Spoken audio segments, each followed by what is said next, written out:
There's an epidemic of loneliness in our country, and it's hitting teens hard, specifically teenage girls. TeenWise teen coach Sheri Gazitt joins me for a chat. Welcome back to New Day. It's so good to be here, and the perfect way to start out the new year. Yes, and this is such an important topic. So why is loneliness such a common issue for teens, specifically too in the month of January?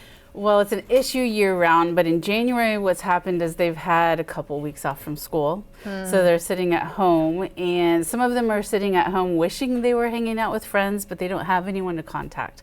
So it's a time where they're reflecting and they understand that they don't have people that they can reach out to, that they're connected to, that they feel good about hanging around with.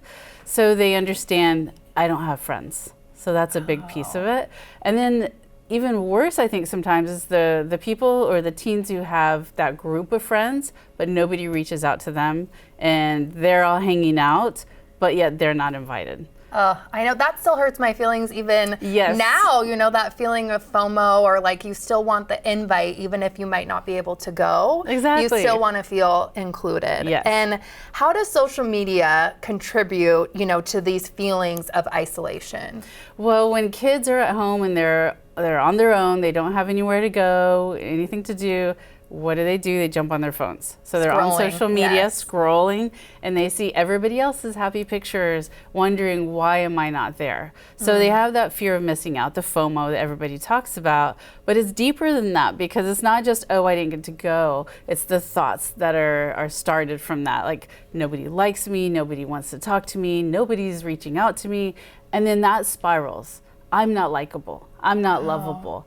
And it keeps going, and then it becomes, I am lonely and I'm just a loner. So it becomes not just a feeling anymore, it becomes part of who they are and their identity. So they start to accept, this is just how life is.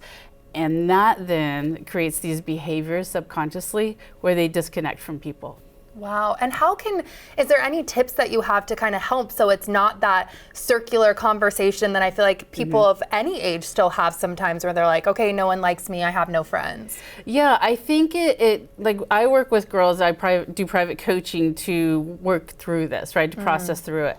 And it's about empowerment. Where do they have control? So you can sit back and say, nobody's inviting me, but what are you doing? Are you reaching out? Are you inviting people? It takes two. Yes, exactly. So instead of sitting back and saying, I can't do anything about it, think about what you can do. And do you have any signs too that parents should be looking for too if they're feeling like their teen is looking a little isolated? Or yeah, I mean, it's difficult because there's no checklist of here's what loneliness is. It starts out as a feeling, and feelings are not something that we just know it's happening. As a parent, we have to stay communicating about it, talking about it, but it's not, are you lonely? It's listening to the kind of the in between the lines of what they're saying. A lot of kids are home on the weekends alone, and they're fine. They like that. They're introverted, they need that rewind or recharging time. Others, if they're home alone, you can tell they're moping around. They'll say things like, I wish I had a place to go, or I wish someone would call me. So you just gotta watch for the subtle cues and talk about it. Yeah, ask. Hey, it's like an easy tip, but you know, important. So how does TeenWise help teens also struggling with loneliness?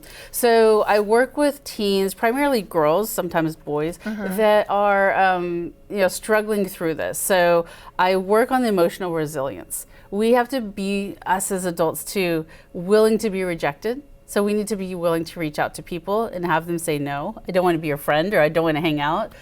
So I think that that's one thing that we constantly are working on. It's okay if so-and-so doesn't invite you.